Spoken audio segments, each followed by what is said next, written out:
Я приветствую вас, дорогие друзья, уважаемые гости и подписчики моего канала. 12:12 прямо сейчас у нас по Киеву и Москве. Пламен Пасков на связи. Пламен, приветствую вас.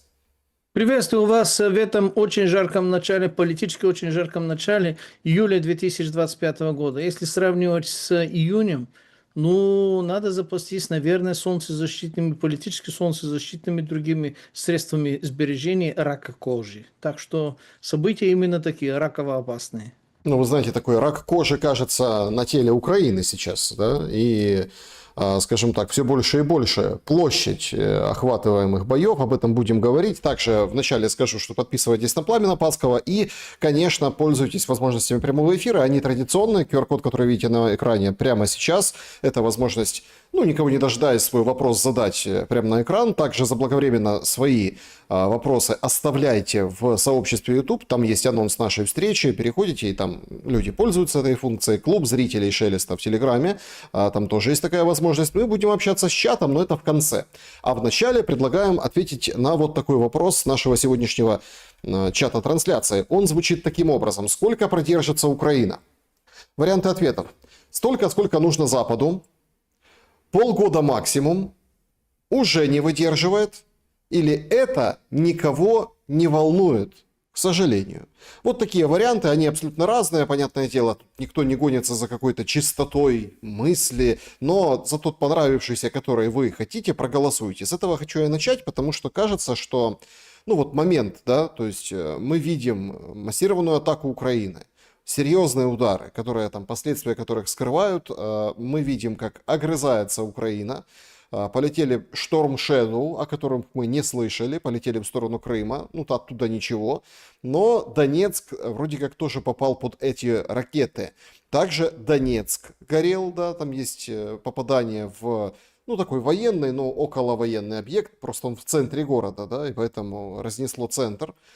Также удар был по Луганску беспилотниками, большие пожары там наблюдались прошлой ночью. И такая немножко утренняя, но такая шокирующая новость. В общем, ударили по Ижевску, 1300 километров от Украины, по предприятию, и там сообщают о троих, по состоянию на сейчас, да, мы в прямом эфире, погибших и раненых. В общем, Украина бьет как может. Вместе с этим на фронте происходит движение. Вернемся к опросу, и все-таки, как бы вы ответили, сколько продержится Украина?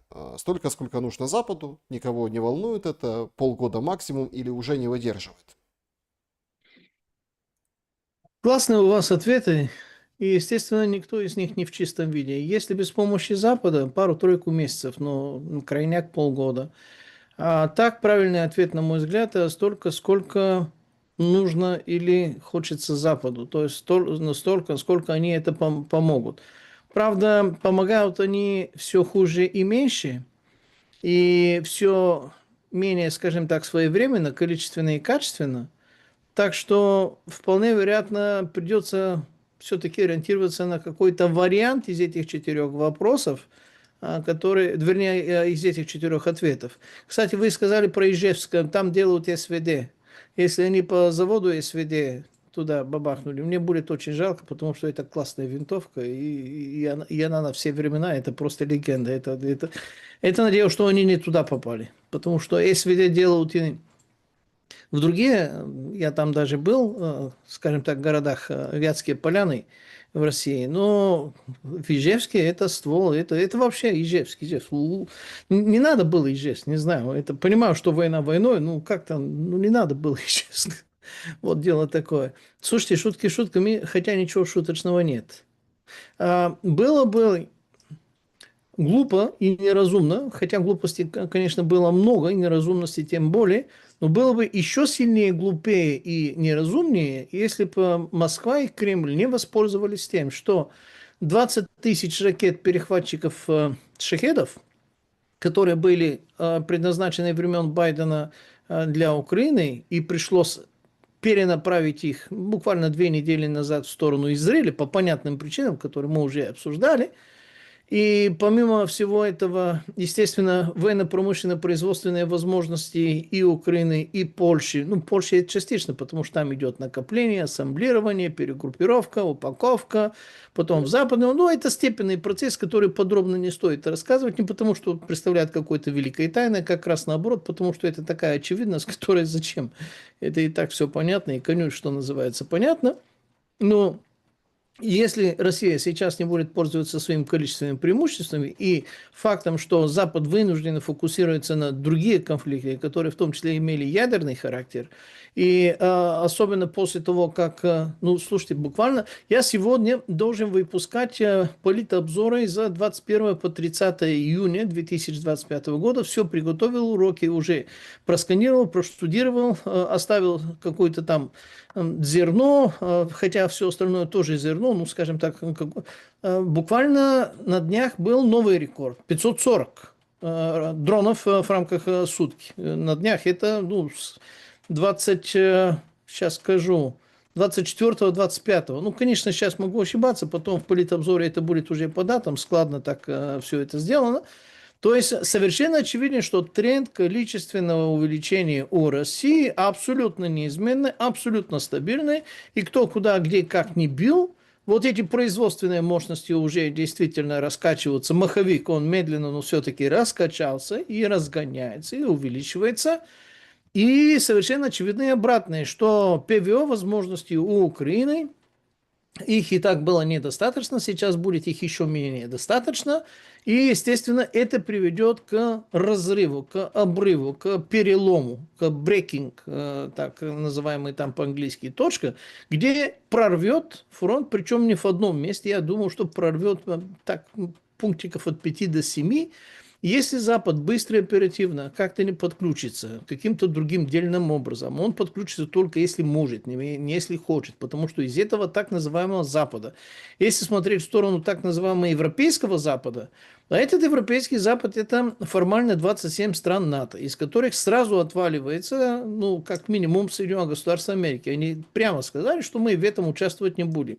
Если они по поводу Израиля подключили всего-навсего одним налетом, несколькими самолетами, которые один раз просто отбомбили буквально экспериментальным образом вот этими бомбами, которые до сих пор никогда не применялись в режиме военных действий, то что ожидать по поводу их подключения на этом фронте? Ну, естественно, ничего. Но если что, то там с воздуха, причем, а кого бомбить с воздуха? Я даже не представляю, что за цели там такие, которые будут стоить разгонять вот эти Б-2, которые через некоторое время будут Б-21, ну, там уже на смену идет уже новое поколение, таких же самых красивых, больших и прочее. Но там ядерные объекты, там понятно, точка. Там, куда надо лупить. А здесь 1700 километров линии фронта. Что они будут там делать? Чем они будут там заниматься? Кого и как? Вот, откровенно говоря, США здесь не помогут. Если какой-то там ЧВК не отправит, Blackwater Academy, что-нибудь такое, ну, это уже было. И сколько можно? И какие были результаты, всем понятно. Что может сделать Европа? Пообещали обещать и рассмотреть, и, наверное, дать, не определили в каком виде, на какие условия, с какими обеспечениями, и в каких сроках и так далее, и в каком виде, что самое главное, в виде денег, золота, бриллианты, боеприпасы, там, системы ПВО или консалтинга, обучение, медицинских памперсах, подгузниках и так далее. Это очень важно, в конце концов. Эти 35 миллиардов евро, которые бодрячком, так Марк Рюте вообще-то отрапортовал, параллельно с этим занимаясь дежурным филационерством около Трампа, он увиливался, как будто это его давнейший любовник, можно так сказать. Папочка, почему? Папочка? Почему дальнейший любовник? Бабочка, это уже вопросы действительно немножко лингвистические и семантические, поэтому это даже не будем Есть еще такое очень интересное выражение «папик». Ну, слушайте, с учетом того, что у Марка Рюти другой семьи нет, тем более традиционной, потому что он не традиционный. Ну, человек в поисках, скажем так, что ему не считать себя привлеченным вот этим, скажем так, это уже не эстроген, это по-другому называется.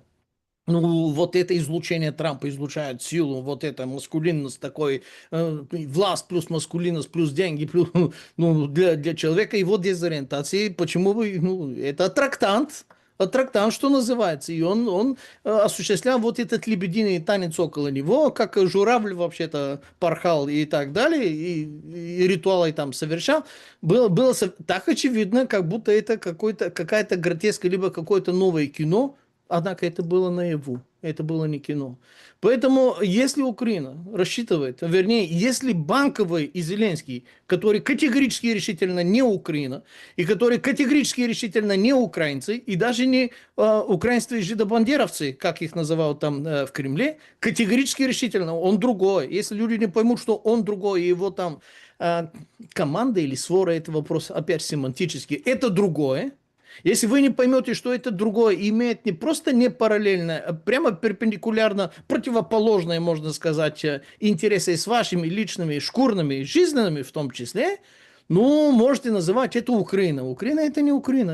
Этот чувак это не Украина. Это антиукраина и по совместительству антироссия. И если кому-то от этого хорошо или считают это какой-то высокой светлой целью, ну, тогда вообще, что называется, флаг в руки и похоронка такая красивая, ритуальная, которую все видели. Вот дорога очень короткая. Можно Смотрите, смело туда идти. какая у нас сейчас, собственно, диспозиция? Мы видим, что там, на южнодонецком направлении проблемы у ВСУ на фронте. Есть поселок Дачное, уже есть фиксация там вывешенного флага, да, то есть понятно, что это еще не окончательно, можно очень долго там ходить, рядить, да, о том, что там нет никого в Днепропетровской области, чем, собственно, и занимаются разные паблики, специализирующиеся на военной тематике. Одни говорят, что Дачное взяли россияне, и, соответственно, уже первый населенный пункт Днепропетровской области в деле, то есть в войне. Область, которая не подвергалась, она была всегда прифронтовой, но не подвергалась непосредственно вторжению, да, какой-то инвазии, как это называют, модно.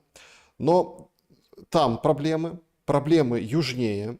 Плацдарм прям возле Днепра, перешли речку и там Каменская, да, то есть в направлении Запорожья.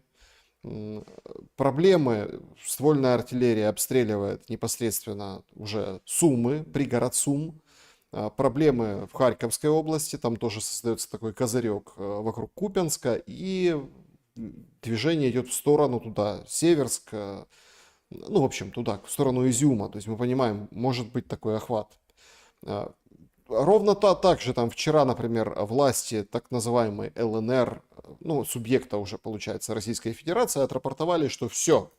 То есть там очень долго, сначала с самых первых дней как бы идет эта борьба, там 1%, 2%, 5% Луганской области, вот все, дали официально они рапорт, что теперь 100% Луганской области под Россией и там 100% ЛНР, как бы вот у них.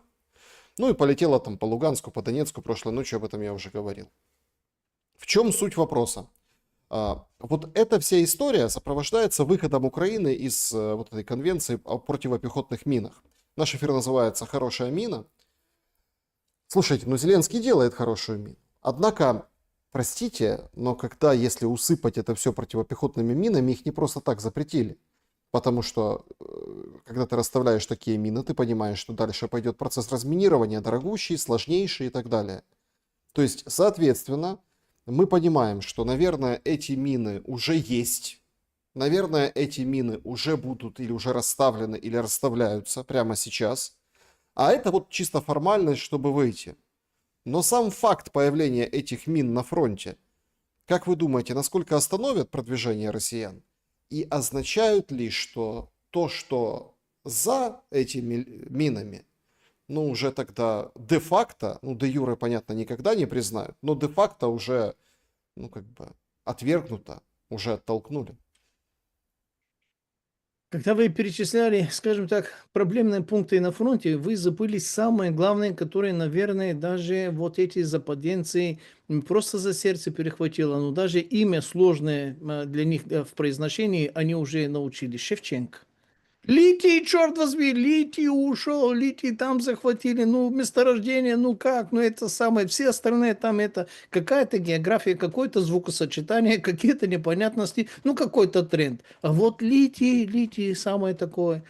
А, противопехотные мины, знаете, в предыдущем политическом обзоре, который был с 11 по 20, прошло решение о Финляндии выйти из договора об ограничении неприменения противопехотных мин, то бишь Финляндия тоже собирается это сделать. И потом посмотришь на эти страны, которые вошли, вернее, вышли из договора по поводу противопехотных мин, которые уже звучат как тема для разговоров уже практически 2 с чем-то недель, как минимум это то, что я вижу, может, конечно, и больше, но эти последние 2 недели эта тема достаточно часто повторяется.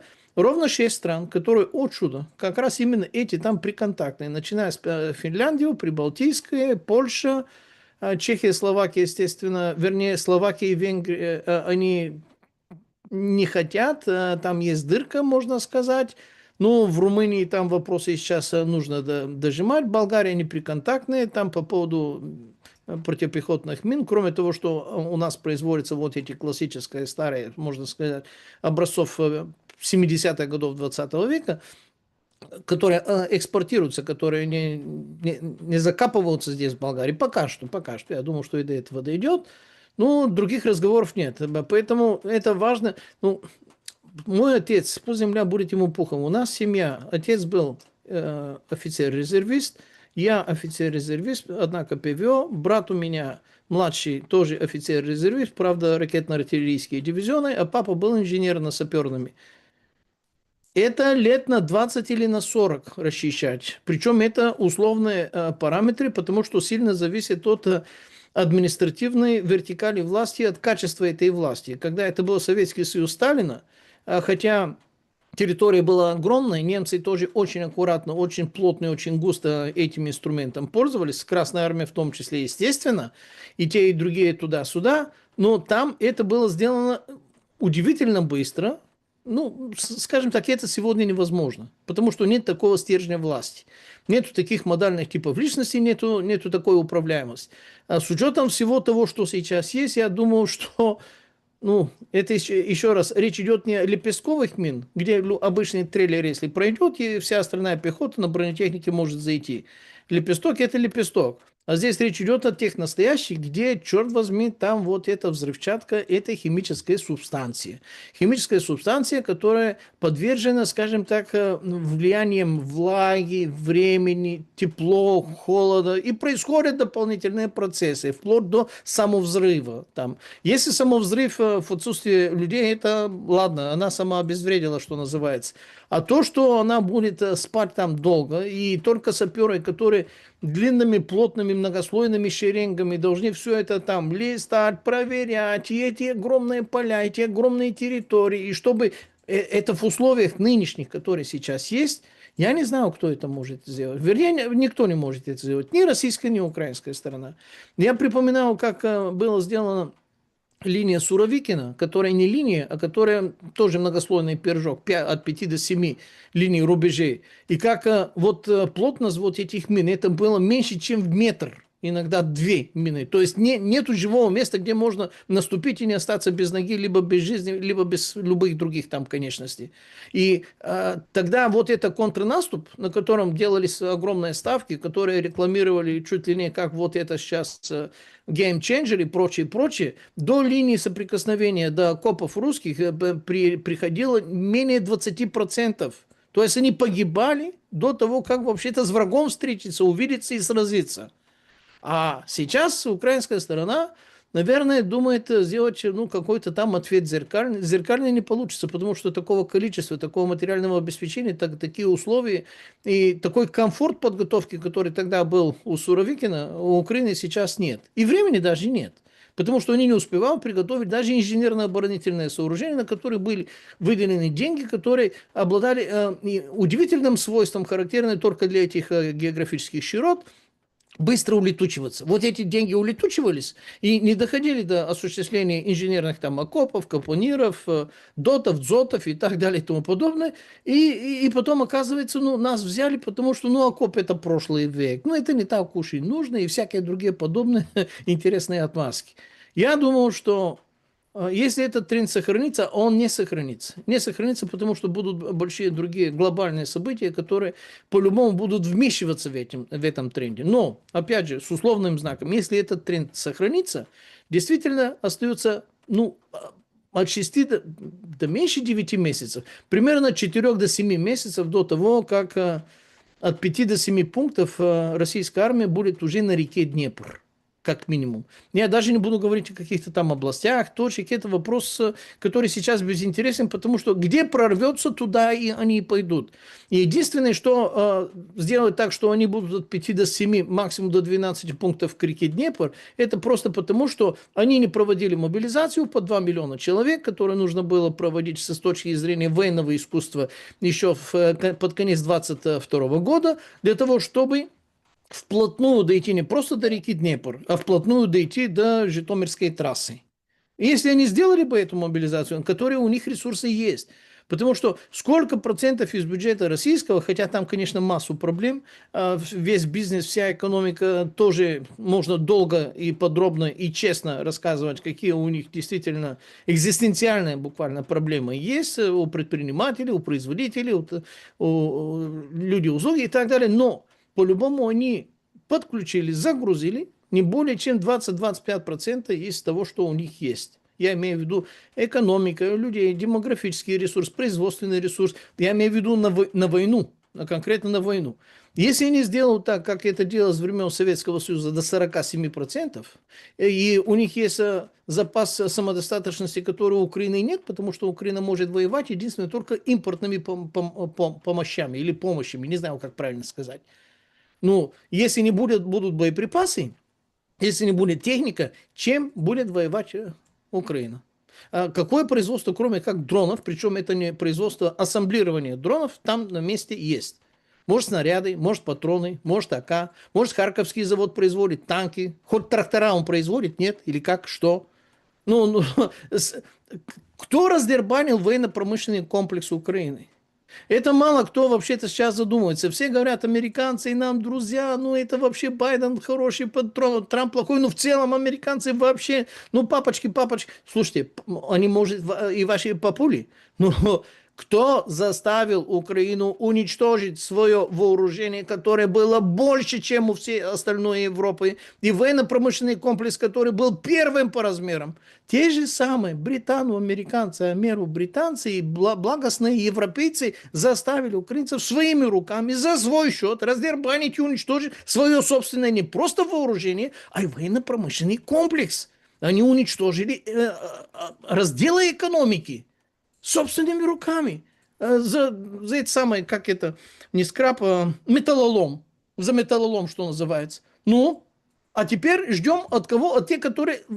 насколько надо быть тяжело раненым крупнокалиберными сквозными черепно-мозговыми, чтобы продолжать считать, что этот Европейский Союз это какой-то союзник, помощник, усыновитель, приехал интегратор. Министр иностранных дел Германии вчера говорит, Россия думает, что мы там остановимся, мы не остановимся. Когда-нибудь, непонятно когда, но когда-нибудь Украина будет в НАТО. То есть Зеленский ему говорит, ой, слушайте, а сделайте что-то с венграми, словаками, а то они там палки в колеса вставляют, понимаете? То есть и вроде как вот движение идет, понимаете? Однако вот когда вы говорите об экономике, экзистенциальные какие-то вызовы, кощунственно очень это все выглядит. МВФ говорит, что украинцы за газ мало платят. За газ мало платят. Цены на которые растут. Турецкий поток прокачивает больше и больше. То есть идет российский газ в Европу через Турцию достаточно большими объемами.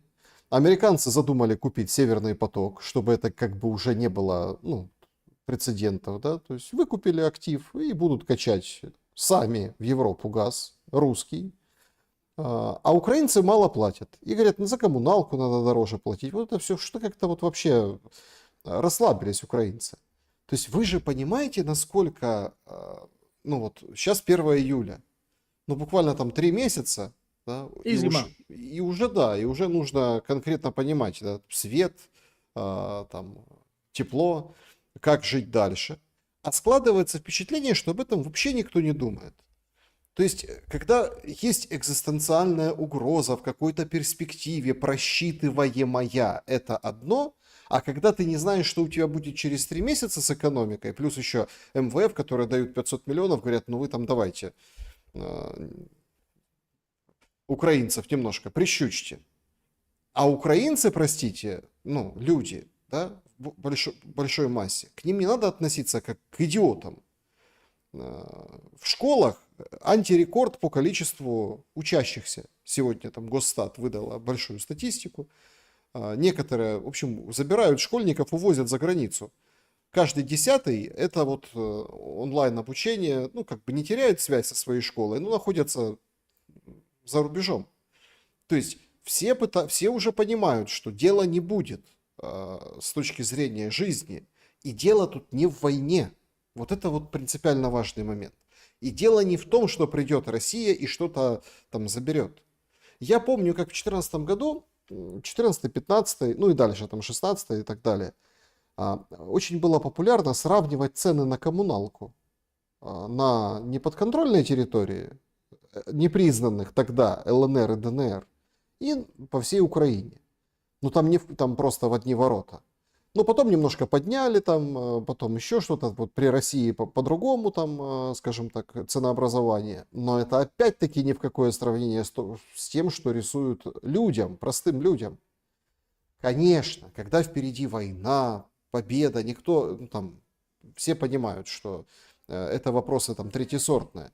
Так а как будет жить Украина? Понимаете? Вот главный вопрос. И есть ли перспективы для этой жизни? Есть ли какой-то проект, взгляд в будущее? Перспективы, безусловно, есть. Правда, они мрачные. Особенно при этом раскладе. И когда вы говорили, что никто об этом не думает, я здесь с вами не соглашусь. Очень даже думают, потому что вы только что процитировали, что они говорят. Тарифы у вас маленькие, цена за газ у вас маленькая, цена за свет у вас маленькая. Значит, думают. Думают, правда, конечно, не с тем знаком, который люди привыкли, чтобы думали о них. Я как-то припоминал, что когда там это было Майдан Незалежности, Революция Гідності, и когда-то Небесную сотню расстреливали вот эти неизвестные, ну, потом очень хорошо известные снайпера, которые параллельно с этим расстреливали и беркутовцев, для того, чтобы кровь пролилась и люди остервенели друг против друга. Ну, тогда люди думали, мы сейчас как рванем в эту евроинтеграцию. А евроинтеграция тогда пришла тихими такими кошачьими лапками, и народ тогда, хотя были отдельные специалисты, типа там Азарова, типа другие экономисты, другие люди, которые на пальцах объясняли, ребята, вот эти соглашение об европрединтеграции, евроинтеграции, которые от нас требуют, это просто разгром и уничтожение даже остаточной нашей промышленности и экономики. И цена на газ, свет и все остальное взрывится, и она взрывалась. Еще 2014-2015 год стала подниматься 7, 9 и больше раз, если кто-то об этом забыл. И в таком случае что получается? Получается следующее. Получается, что тогда те люди, которые говорили правду, предупреждали, пытались спасти народа своего, сограждан своих и так далее, ганьба, вообще-то нагиляки, мерзавцы, негодяи, кремлевские агенты и всякие другие.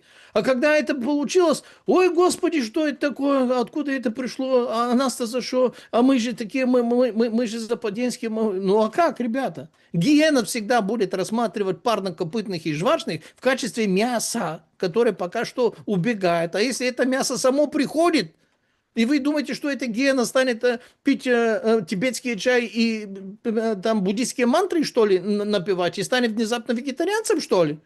Ну вы геном вообще-то нарывались, вы хищником нарывались, в качестве мяса причем. А потом внезапно, а почему это так? А как должно быть по-другому? Вот эти там западенцы никогда на своих ногах не ходили. Они всегда были на плечах и на головах других народов. Это колониалисты. Найдите мне одну такую более-менее зажиточную, такую, более-менее такую западную европейскую страну, которая не является колониальной. Или не была. Или даже не является монархией. Какая к черту демократия, когда есть монархия? Монарха каким демократическим выбором там выбирают? Не напомните? Лордов там каким демократическим выбором там кто-то там процедурами там выбирает? Не напомните? А может мне покажет кто-то Конституцию Великобритании? Так у них нет такой, зачем им такое? Конституция это для халуев, это для завоеванных стран, это для колоний и для других. И внезапно люди стали сейчас открывать глаза и видеть, что ужас уже с жизнью несовместимый. Когда вы говорите онлайн-образование, ну, у моей дочки есть подружка здесь, в моем родном городе. Ребята там из Кривого Рога, девочка, действительно онлайн-образование. Это онлайн-образование. Это антиобразование. Если так называемое образование – это индоктринация, онлайн-образование – это вообще антиобразование. Если кто-то думает, что таким образом, наверное, даже эти онлайн-детки, они попадают все-таки в статистику детишек, которые в школу ходят. И то, что вы озвучиваете, что статистика плохая, она на самом деле сильно хуже, потому что ее сдабривают вот этими онлайн-детишками, которые не находятся на территории Украины, но которые числятся как будто обучаемые вот этой украинской так называемой дезобразовательной системой, которая вроде бы образовательная, но она индоктринирующая. И, и я в подробности ходить не хочу, потому что действительно вот эти люди, которые сейчас покинули Украину, я не могу придумать, за исключением, наверное, от 5 до 10% из них, ни одного разумного, просто жизнесберегающего мотива вернуться. Даже если есть на то все бюрократические, даже если им скажут, не будет ТЦК, не будет бурсификации, ничего плохого такого не будет, просто вы, ладно, вернулся, жить где? Работать на что? Платить чем? Заниматься чем? Понятное дело, что на Западе там многие из этих помощи, которые все еще, ну они сейчас тают, конечно, но все еще есть, они потихоньку исчезнут, потому что Запад сильно, скажем так, ныряет в эту тяжелую кабалу. Запад деиндустриализируется таким тяжелейшим образом. И еще раз, Запад продолжает пожирать вот этот подкожный финансовый жир, который они накопили именно времен колониальных. Бельгия колониальная, Голландия колониальная, Германия колониальная, Испания колониальная, Франция колониальная, Великобритания колониальная, Италия колониальная. Кто не колониальный там?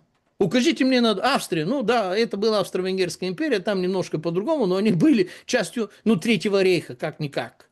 Ну, кто там не колониальный? Из этих там западных. Швейцария, но у них есть собственный эмиссионный центр. То есть они печатают денежки, как Великобритании, как Федеральная резервная система. Слушайте, Там ну, у них кажется, все по-другому всегда ну, было. кажется, То есть, что Трампу вообще плевать. Ну вот на вот эти, да, фантомные боли колониализма. Ну вот смотрите, как он себя ведет, да? То есть, победил Иран, всем сказал, что победил. Да? Ну Иран и Иран. Там пустили слух, этот Грэм вышел в воскресенье, что вот сейчас ведут 500% санкции против России, сейчас вот добьют, и Трамп не против. А тут оп, и причем есть уже подробности, какие конкретно банки получили доступ к проведению операций.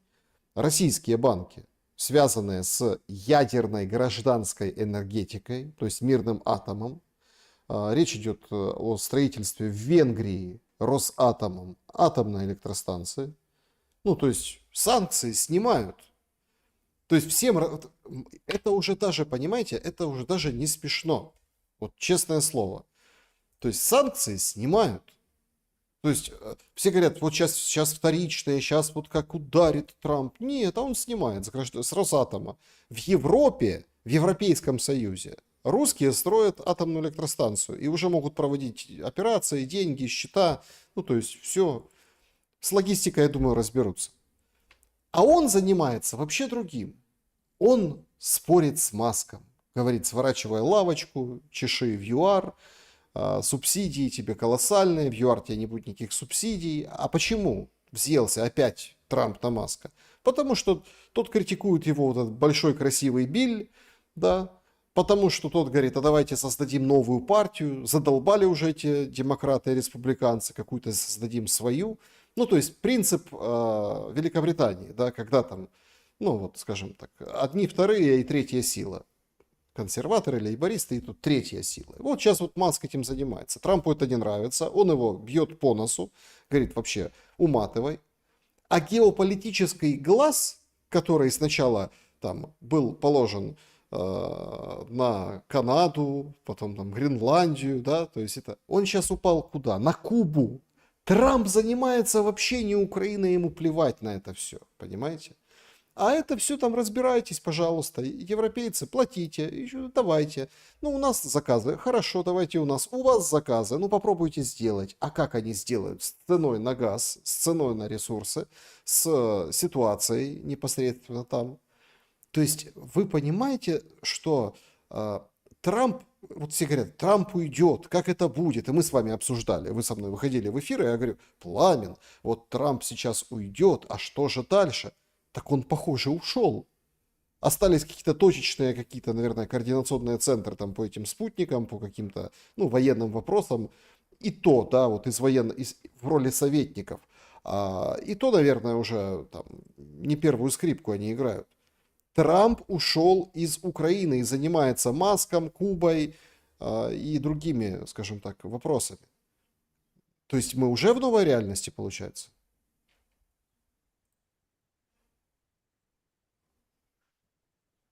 С одной стороны, конечно, да.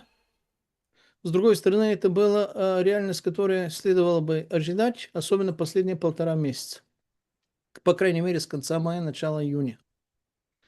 Потому что я пока скобку небольшую открою. Когда вы говорили, что они снимают санкции, я, конечно, могу ошибаться, но, по-моему, ядерные проекты, они входили в так называемую дерогацию, то бишь исключение, и они не были объектом санкций. Поэтому то, что они строили в Венгрию, ну, во-первых, для того, чтобы были санкции, сам Орбан должен проголосовать за эти санкции. Он, конечно, никогда за это не сделает, потому что там единодушно Европейский Союз должен это принимать. И, во-вторых, до ввода 17-го пакета санкций дерогации распространялись и на газ, и на нефть. Поэтому по поводу ядерки там, конечно, нужно уточнить, но скобку закрываем и оставляем там небольшое многоточие. Может быть и так, и так. Но по поводу Трампа, слушайте, я никогда, я не говорю, что я какой-то душеприказчик, либо хронист или личный секретарь Трампа, но я не припоминал ни одного американского президента, в том числе и Трампа, чтобы он матерился публично на камерах таким черным матом, с таким эмоциональным зарядом по поводу того, что говорили, например, там журналисты, которые частично это, конечно, заслужили, и CNN, и New York Times. Когда президент, верховный главнокомандующий, теряет эмоциональное равновесие и начинает выливаться так, как будто он дядя Вася из 5-й автобазы.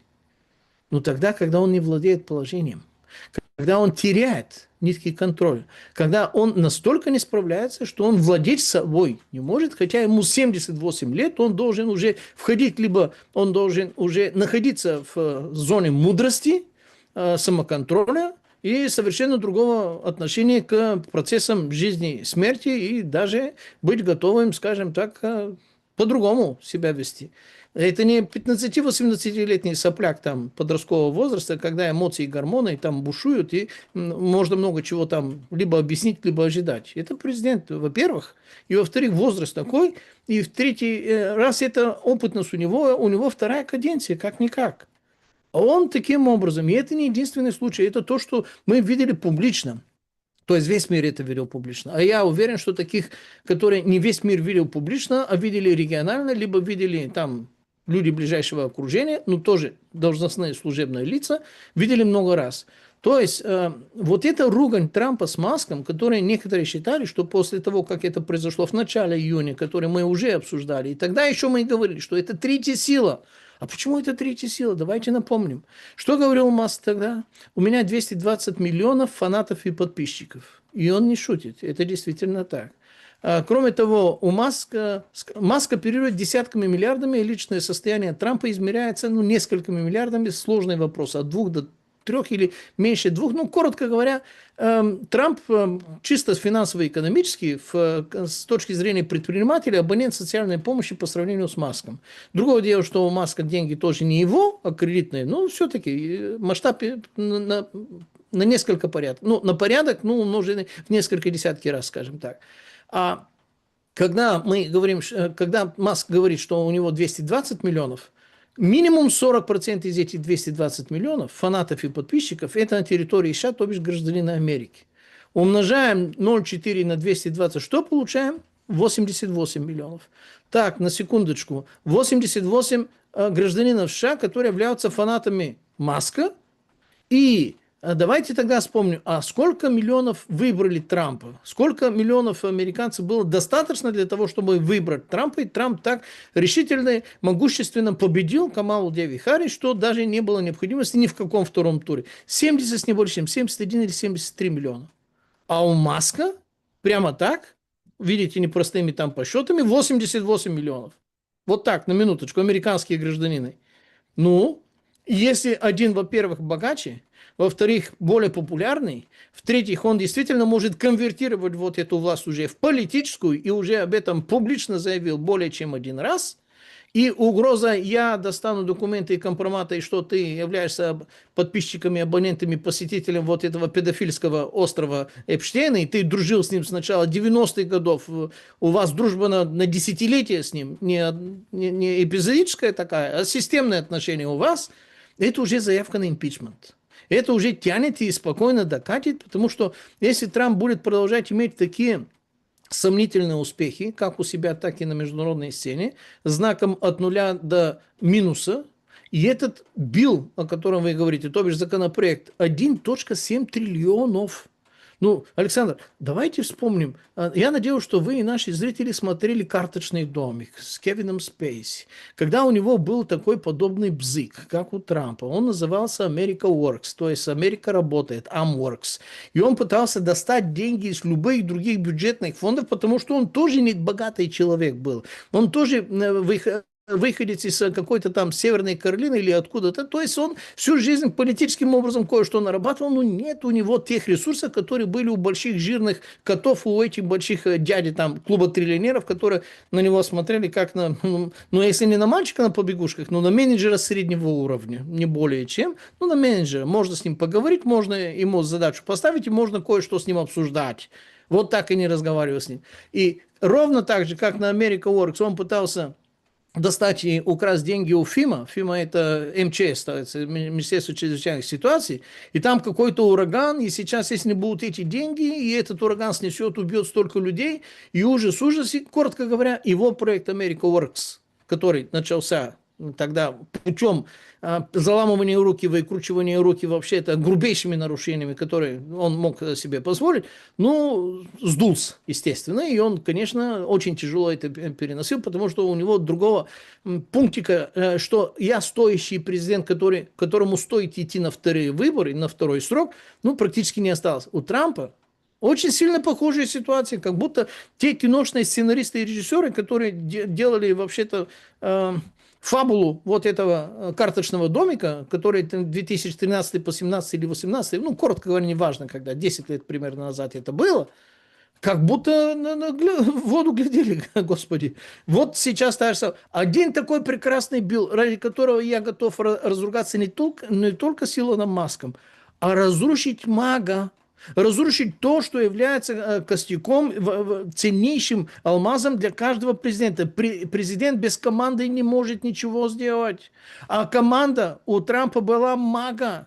И то, что сплачивало эту команду, была идеология и определенные пунктики, одна из которых была «я не как другие». Я войну затевать не буду, я рвусь на Нобелевскую премию, потому что я хочу, чтобы меня называли Трампом-миротворцем. Какой нахрен миротворец, когда ему пришлось отправлять эти Б-2?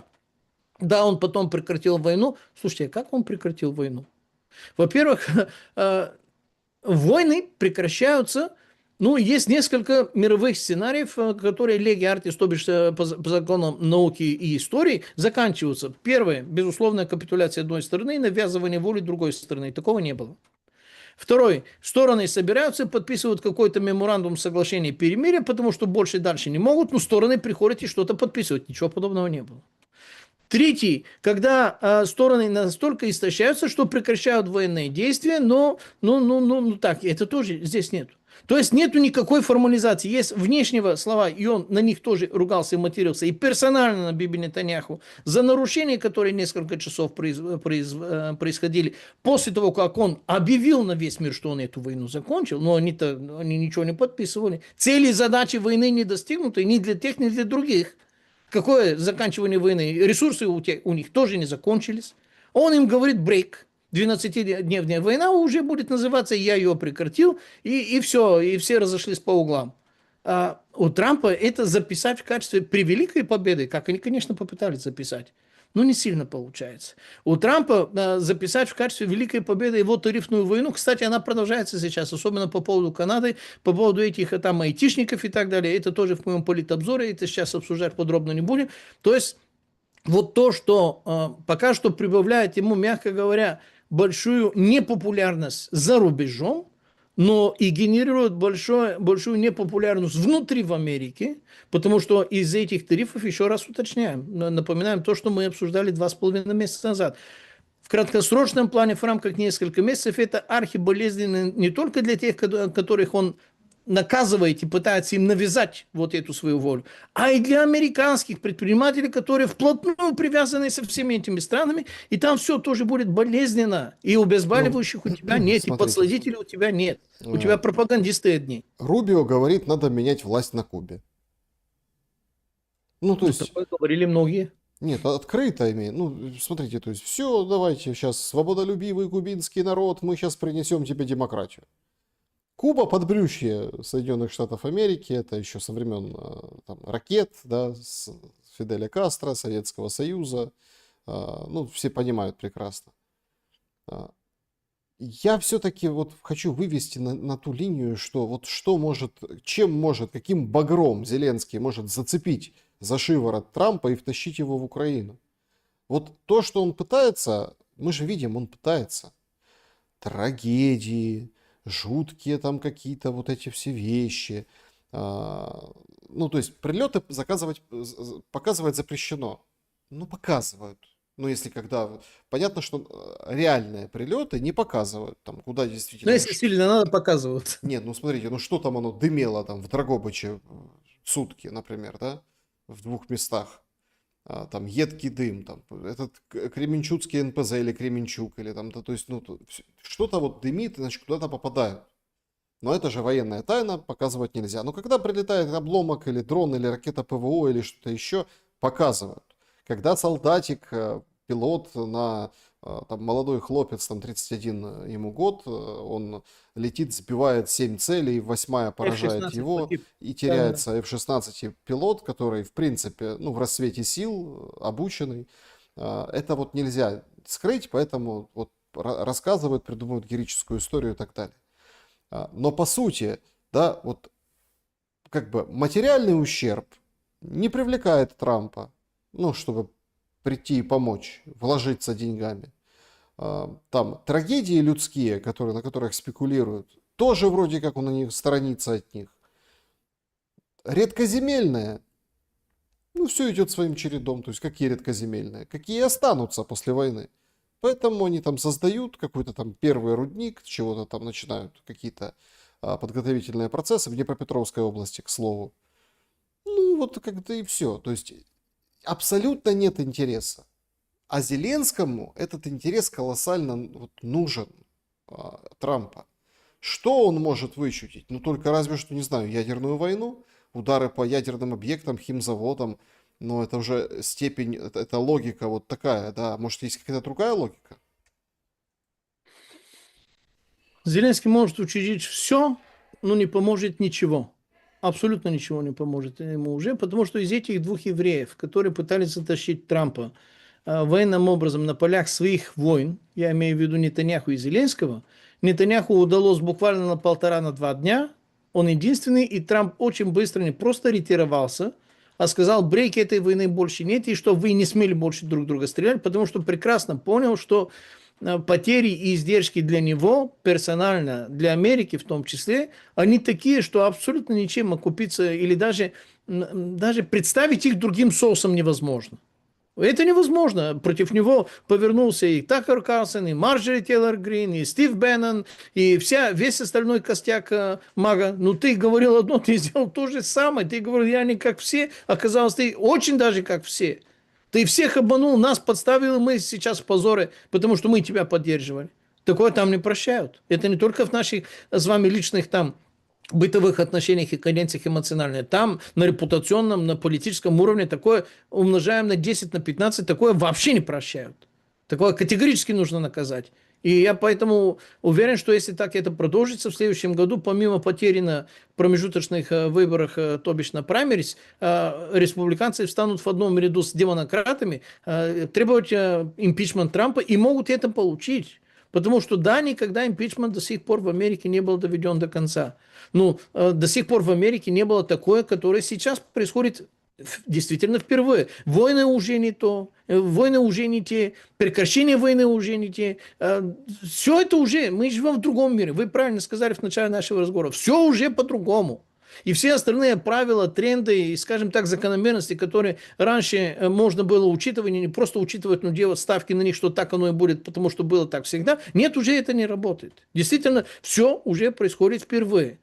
Поэтому, если он не может взять Гренландию и Канаду, и Панаму, да, Панаму частично он взял, там слов нет, и замахивался на Мексику, но сейчас повернулся к Кубу. Куба показалась ему как-то поменьше и может быть удобнее. Благо сам Марко Рубио как раз кубинец, втором поколении, прямо оттуда. И даже он помнит, наверное, эту Кубу, потому что он маленьким ребенком был, когда они туда вообще-то добирались до этой благословленной тогда Америки. А так у Трампа вариантов нет. Я не могу себе придумать. Главное, знаете как? Для того, чтобы спасти ему этот большой beautiful bill, то есть big beautiful bill, то есть этот прекрасный законопроект, что там прекрасного с микроскопом из дальнозорной трубы трудно разглядеть и трудно прочитать, что там действительно такого прекрасного. Но стоимость у него 1,7 триллионов. И как ни странно, решение вот этого репутационного вопроса для Трампа зависит не от оружия, не от военно-промышленного комплекса, не от Марко Рубио, не от Путина, не от Зеленского, не от Нетаньяху, не от Европейского Союза, не от НАТО, даже не от короны Британии. Зависит от дедушки Джерома Пауэлла, который является директором Федеральной резервной системы. Ему на все эти там высокости политические, там пропагандистские и педагогические риторики наплевать с очень высокой колокольни. И к нему присоединяется бабушка Джанет Йеллен, которая тоже была шефом Федеральной резервной системы и была финансовым министром США. И дедушка Джером и бабушка Джанет, имея определенное, скажем так, общение с Скоттом, не Беннетом, Бессентом, да. Бессентом, который является финансовым министром США, они просто ему не пропустят то, что могло бы спасти вот эту его репутацию, ровно так же, как Кевину Спейсу, Франко Андервуду с его America Works не пропустят. И результат будет такой же, как с Кевином Спейси. Кевина Спейса, то есть Франка Андервуда вообще-то убили, а Кевина Спейса выгнали. И, наверное, уже доходит до того, что он может стать абонентом социальной помощи, потому что его остракировали и не подключают уже в никаких голливудских продукциях. Там расходы, на самом деле, не шуточные. И дела вот такие. Не будем сейчас Кевина Спейси обсуждать. Там мы военные вопросы обсуждаем. Люди там гибнут, и целые народы сейчас загибаются. Но если кто-то рассчитывает на Трампа, чтобы он сохранил свой взор и фокус на Украину, Зеленский, да, будет из кожи вон лезть для того, чтобы затащить Трампа. Но это не получится ни в каком раскладе. Потому что Трампу нужно сейчас спасать свою собственную шкуру. Если он разругался, причем тоже черным матом, своим другом, в буквальном смысле этого слова, не иронически, Беньямином Нетаньяху, с которым они знакомы более 40 лет, и это настоящая мужская дружба, не просто так вот политическая. же приезжает к нему на днях. Ругался ведь и сказал: остановись, и не будешь больше бомбить Иран. И не важно, что в Беэр-Шеба прилетел там, вот это там баллистика иранская, в больницу там убили, там, коротко говоря, вот это. Остановись, потому что иначе страшно, ужасно, плохо будет. И он остановился, потому что Израиль прекрасно, в отличие от Зеленского, Биби Нетаньяху, понимает, что неважно, какой там взбесившийся Трамп, неважно, какие бзыки у него, если Америка что-то говорит, а мы зависим от этой Америки, нам нужно брать под козырек и останавливаться, как бы нам там не есть было... еще очень специфический нюанс, вы тоже о нем знаете. Полно специфическими нюансами. Очень Давайте ваш. Да. Подождите. Когда, простите, Нетаньяху судят по 3 эпизодам, тяжелейшие. 89, как это 3? 3 больших имеется в виду. 3 темы, да, там, в Израиле, когда его судят, а Трамп пишет, как вы можете судить героя войны, или давайте быстренько все сворачивайте, или США не будет поддерживать Израиль, то это, простите, уже нечто. То есть, Это папская индульгенция. Трамп же хотел стать папой. Его же изображали папой. Вот вам уже папская индульгенция политическая такая. ну, то есть, понимаете, в чем дело? То есть Америка, есть Трамп, есть Израиль, есть Нетаньяху. Есть Украина, а есть Зеленский. А это все перемешалось. То есть, если Трамп дружит с Нетаньяху, то он может сделать так, что Америка не будет поддерживать Израиль и угрожает этим. То есть, вы понимаете, насколько вроде как демократия, вроде как выборы, вроде... Нет, государство это я. Вот это принцип Трампа. Вот это принцип Зеленского. Вот понимаете, вот куда мы зашли? А ты винтик в какой-то системе. Только разница лишь в том, что это проклятый Советский Союз, который там тюрьма народов, да, имел такую идеологию. Нет, эту идеологию имеет вполне себе вот этот вот условно-демократический лагерь. Просто мишура другая, скрыто все как-то по-другому. Вы очень красиво это сказали. Я вот думаю, можно ли что-то добавить? Наверное, можно, но только потому, что очень сильно хочется.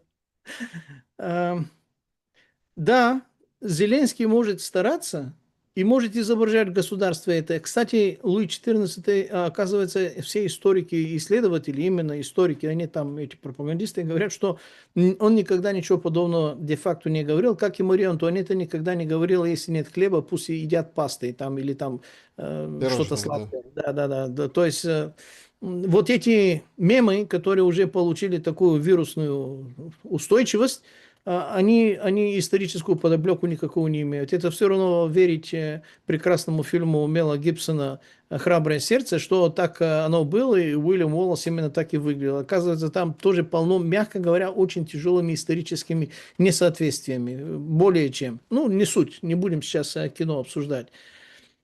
Просто у Зеленского нет никаких шансов отнять внимание у Трампа, потому что Трамп не может отделить внимание даже Израилю. Я уверен, что Трамп сейчас вынужден заниматься этим большим билом, потому что сейчас 28 числа нужно его голосовать, 28 июля.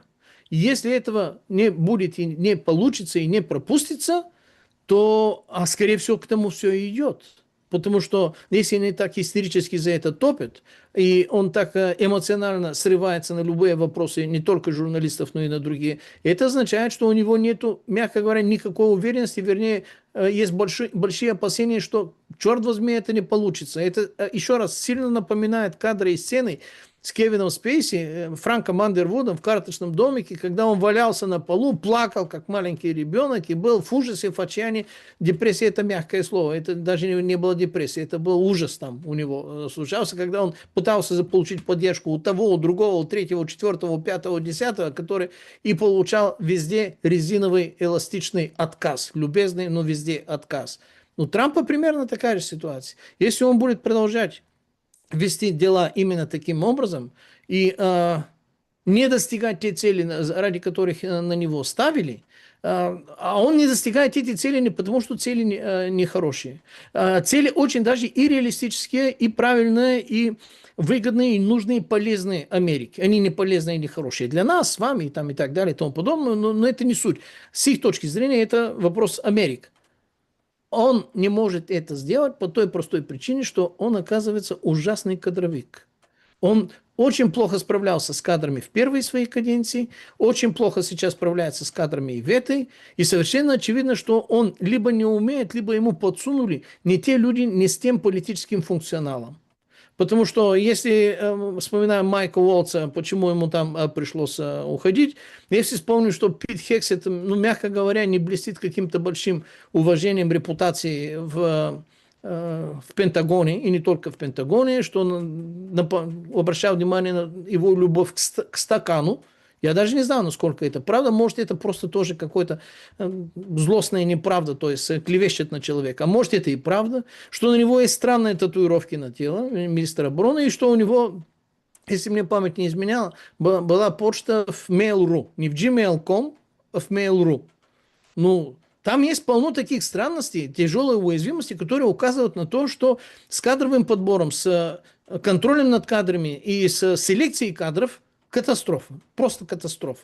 Либо ему подсунули заведомо специально такие не очень люди, либо он не умеет подбирать людей. Но в обоих случаях ты не можешь довести такие серьезные вещи, которые ты замахивался и заявлял, и хочешь, и очевидно, что хочешь сделать. Невозможно это сделать с такими людьми. Это очевидно. Сам он не может сделать все. Он не может клонироваться 15, 20, 50 нужных на него Трампов на все позиции, чтобы все этим занимались. И все мы в нашей жизни постоянно сталкиваемся с тем, что нам лучше самому это сделать, потому что если пытаешься найти людей, чтобы команду там... Это вечная кадровая проблема. Когда генералиссимус Сталин говорил, кадры решают все, он не просто курят трубку так, ой, какая мудрая мысль пришла. Это крик души тоже было. Он тоже прекрасно понимал, трудность, проблематичность, сложность, как найти, как вырасти, как задержать, как мотивировать, как контролировать кадры, и что кадры являются ключом ко всему. А с кадрами у Трампа страшная проблема. Она очевидная. Даже для меня Ну, с она вами. была, подождите, она была и на первом сроке, как бы там. В том-то и проблема. В том-то и проблема, что она затяжная. Значит,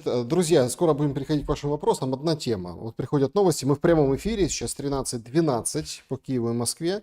Значит, Песков комментирует ситуацию задержания сотрудников «Спутник» Азербайджан и Руптлай. Да?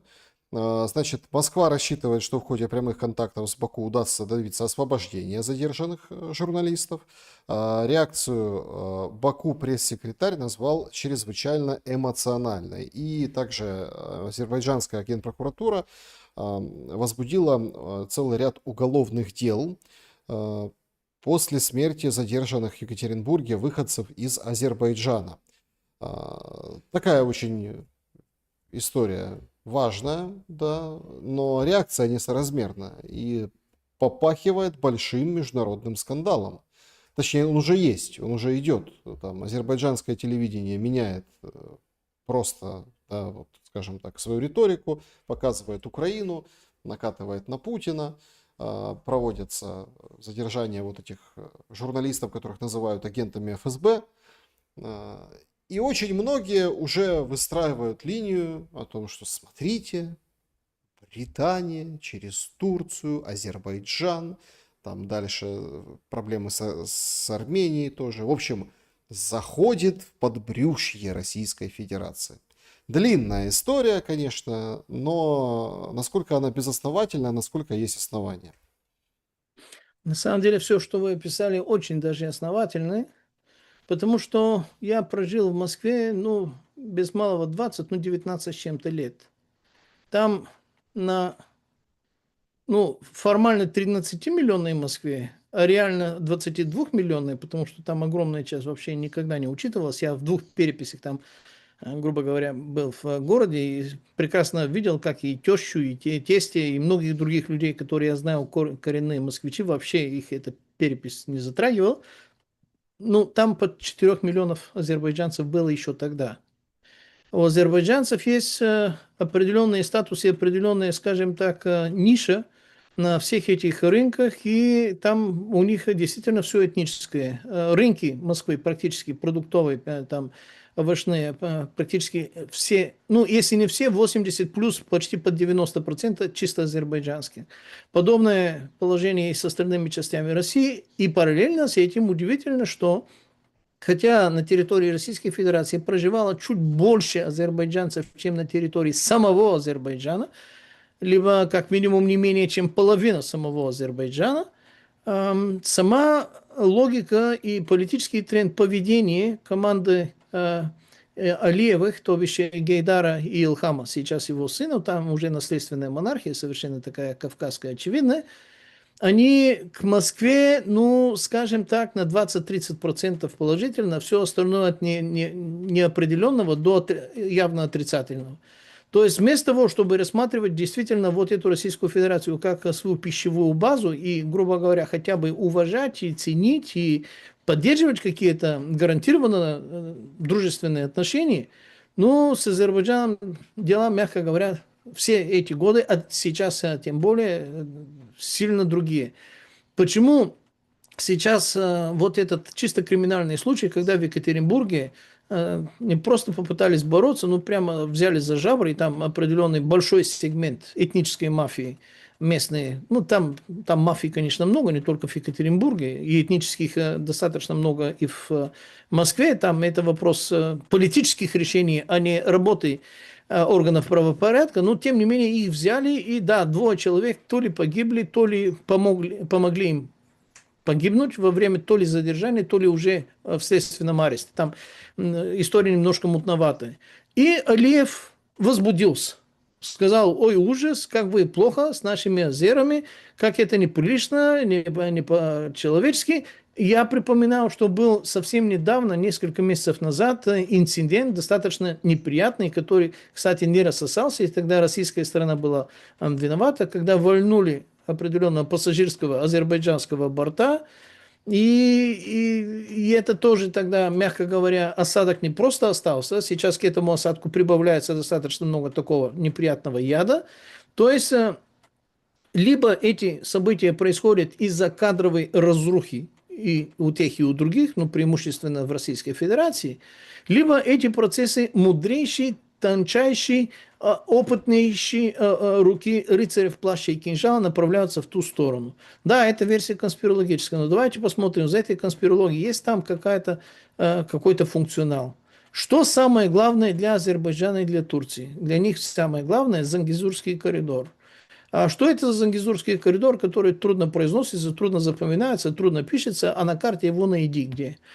Коротко говоря, Зангезурский коридор – это тот коридор сухопутный, который Турция хочет от территории Нахичевани, которая является совершенно отдельным эксклавом, воссоединиться транспортным, то бишь физическим путем с Азербайджаном, для того, чтобы Турция получила физически уже, а не просто политический, либо экономический, либо идеологический доступ к Каспию, каспийской нефти, и сделать Азербайджана, каким-то не то что филиалом, а провинции Турции. Большой, хорошей, добренькой азербайджанской провинции Турции. То, что они хотят.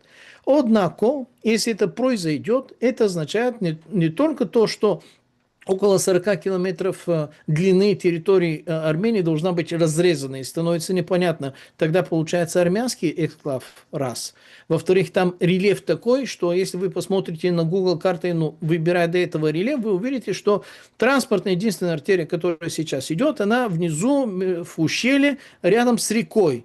И если именно этот коридор они хотят, то других вариантов у армян попасть, например, в Иран или от Ирана попасть в Армению не остается. А Армения очень сильно зависит, очень сильно рассчитывает. И Иран очень бережно, причем не с эмоциональной, а с функциональной точки зрения относится к Армении, потому что для Ирана Армения – это один из главных, скажем так, логистических пунктов, точки отскока для доступа к России. А там мы сами знаем, что Иран не только шахедами, но многим чем другим участвуют. Иран уже производит автомобили, причем немало автомобилей, в том числе и продает эти автомобили в России. Поэтому для Ирана вот эта логистическая цепочка доступа к Армении, мягко говоря, жизненно важная. И Иран был всегда сильно против. То есть там против Зангезурского коридора Армения, Иран и Россия. Армения ради Ирана и России, а Иран и Россия по своим собственным соображениям. И там ситуацию можно разрулить только если сильно хочется. Как можно разрулить? Чисто инженерным образом. Я об этом говорил, правда, не знаю, армяне, иранцы или русские в состоянии ли это выслушать или как-то сделать, но тем не менее, можно сделать эти 40 километров через полосицы.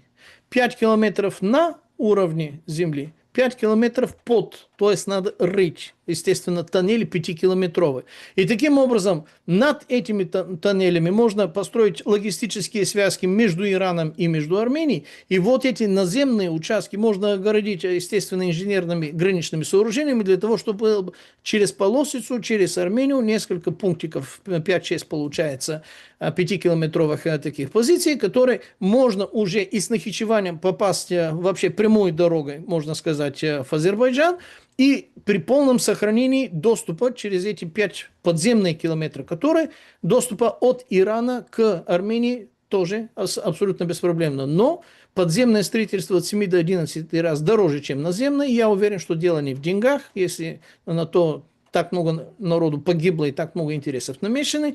Если сильно захочется, можно это сделать. Вопрос в том, А если можно, а не делаем, может, это вопрос уже другой. Нам не нужно просто сохранить и обеспечить какие-то логистические цепочки, а нужно действительно отрезать и изолировать Армению уже физически от всех стран, потому что Армения, за исключением Грузии, граничит только, мягко говоря, с странами недоброжелателями. Те, которые их убивали, воевали, вырезали, уничтожали и хотят этим заниматься и на сегодняшний день. Единственные, которые не враждебны, это Грузия и Иран. С Россией, с которой у Армении, естественно, специальные отношения, когда их спасали от армянского геноцида, те, которые остались не истреблены, только воздушный коридор, потому что Армения, посмотрите на карте, нету прямой границы с Россией, хоть тресни.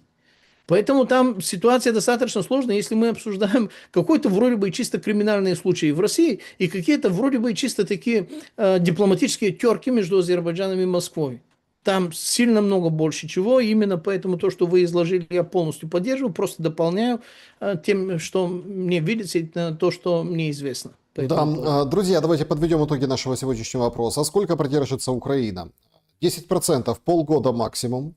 17% уже не выдерживает, 33% столько, сколько нужно Западу, ну и 41% это никого не волнует, к сожалению. Ну, то есть, закончится Украина, начнется кто-то другой. Спасибо большое, что проголосовали. Что скажете, Пламен?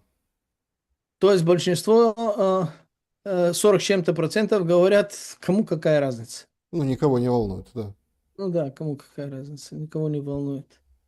Ну, если было бы у меня на то возможность, обратил бы внимание Зеленскому именно на вот этот результат соцопросов и попросил бы на его месте обратиться к Gallup International, либо к другим иностранным вот этим там западенским, и чтобы они сделали тот же самый опрос на любые там территории, хоть Киева, хоть Украины, хоть где угодно.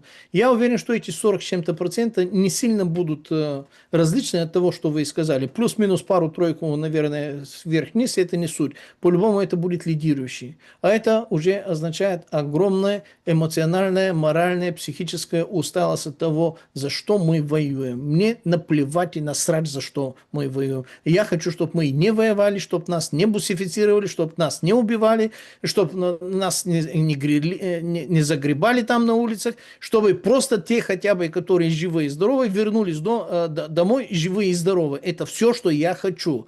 Я даже не хочу старую Украину, потому что физически ее нет, и она никогда больше не вернется. Я хочу, чтобы это хотя бы массовое человекоубийство прекратилось, и мне наплевать, кто это сделает, мне наплевать, как это получится, мне наплевать, что после этого будет. Главное, чтобы этого больше не было. Это я так, как воспринимал вот эти 40 с чем-то процентов, которые вы процитировали.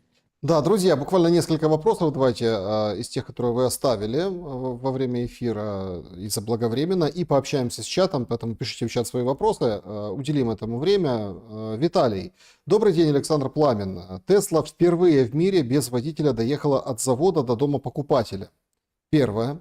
Дано, да? 1. Тесла доехала. 2. Neuralink показал прогресс в использовании их чипа для управления протезами в основе робота Optimus от Tesla, восстановление слуха и зрения. 3. Starlink держит фронт. 4. Tesla энергия критически важна для восстановления энергетики Украины. 5. Маск опять поругался с Трампом. Задача – восстановить отношения между Украиной и Маском. Это возможно? Восстановить отношения между Украиной и Маском? И Маском, да. Да, и Маском. Думаю, нет. Думаю, нет, просто потому, что мы уже это много раз обсуждали, что единственное, на что Маск рассчитывал, когда Трамп вступил в каденцию, чтобы он ему подсказал, предложил, попросил, либо распорядился, чтобы он прекратил хотя бы на некоторое время подачи старлинковской, скажем так, связи на территории Украины. Это, конечно, пока что не происходило, соответственно, как-то... Папуля Маска приехал в Кремле. Он не приезжал в Киеве, он в Кремле приезжал. А Маск достаточно явно, ясно и много раз выражал свое устойчивое, неизменное, отрицательное отношение по поводу нынешней киевской власти. Поэтому ожидать, что что-то перевернется, а как? Купите его, что ли? А есть денег у всех Украины, чтобы маску купить как-то? Это удивительно. Да. По поводу этих роботов и Теслы, ну, это, конечно, шикарно. То есть, эта тема очень интересная, и с удовольствием отдельно, может быть, передачу следует когда-нибудь посвятить. Но до того, как Тесла это сделала, мне припоминается, что немало китайских и даже японских автомобилей давным-давно уже это сделали. Больше года назад они уже это сделали. Поэтому Теслой, ну, то, что мы не видим, это не означает, что не происходит. А те, которые специально хотят это увидеть, то есть пользоваться поисковиками в интернете и находить вот эти ролики, сообщения, и пользоваться переводчиками, там, с китайского и так далее, это уже давно есть. Это такси такие есть. Это не только одна машина вернется с точки А до точки Б, ну, грубо говоря, не столкнувшись нигде ни с кем. А это такси такие уже есть. Детей до школы довозят и обратно домой возвращаются. Так что тема архиинтересная, но с этими роботами у меня самая большая тревога. Александр, вы не понимаете, какое огромное количество энергии они пожирают для своего создания и какое огромное количество энергии, причем неутилизируемые, в том числе батареи после этого, они расходуют за свою деятельность. И авто, и роботы Optimus, и все остальные третьи. То И есть сколько, без и сколько потом, извините за неэфирное слово, срача оставляет после себя неэкологического, сильно не. переработки, то есть ты, ну, да. То есть с этим нет решения. Во-первых, нет решения с энергетикой, и во-вторых, нет решения с утилизацией вот этих батарей, которые, оказываются, батареи для одноразового применения. Я понимаю, вот это телячий восторг по поводу электроавтомобиля, но вы мне подскажете, вы можете купить себе авто дизельное либо бензиновое 20, 30, 40-летней давности, купить его, сесть за рулем и ехать? Можете, и я могу, и все могут.